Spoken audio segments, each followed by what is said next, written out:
जय श्री राम। 38वां सर्ग। राजा सगर के पुत्रों की उत्पत्ति तथा यज्ञ की तैयारी। विश्वामित्र ने मधुर अक्षरों से युक्त वह कथा श्री राम को सुनाकर फिर उनसे दूसरा प्रसंग इस प्रकार कहा।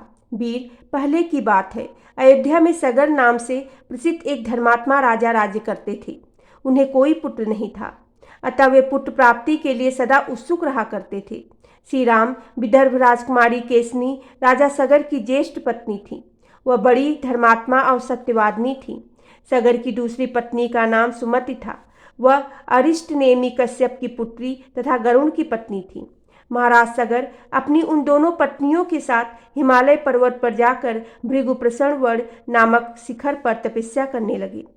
100 वर्ष पूर्ण होने पर उनकी तपस्या द्वारा प्रसन्न हुए सत्यवादियों में श्रेष्ठ महर्षि भृगु ने राजा सगर को वर दिया।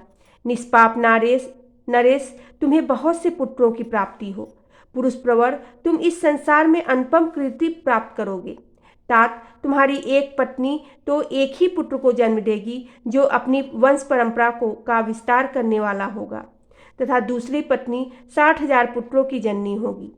महात्मा भृगु जब इस प्रकार कह रहे थे, उस समय उन दोनों राजकुमारियों ने उन्हें प्रसन्न करके स्वयं भी अत्यंत आनंदित हो दोनों हाथ जोड़कर पूछा, ब्राह्मण, किस रानी के एक पुत्र होगा और कौन बहुत से पुत्रों की जननी होगी? हम दोनों यह सुनना चाहती हैं, आपकी बाणी सत्य हो।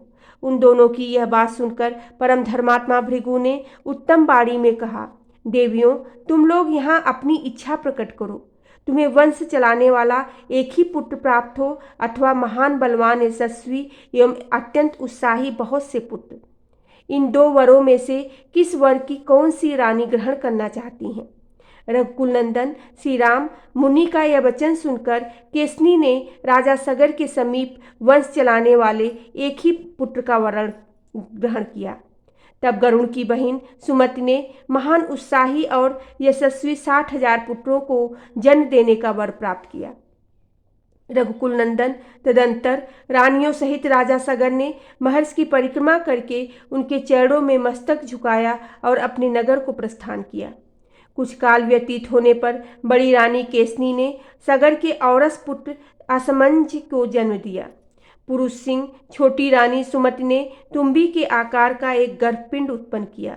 उसको फोड़ने से 60,000 बालक निकले।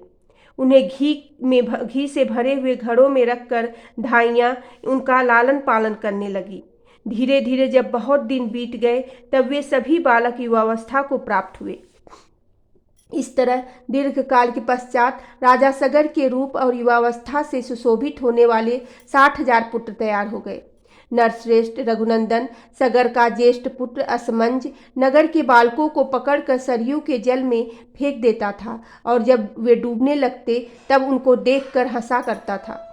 इस प्रकार पापाचार में प्रवृत्त होकर जब वह सत्पुरुषों को पीड़ा देने और नगर निवासियों का अहित करने लगा तब पिता ने उसे नगर से बाहर निकाल दिया।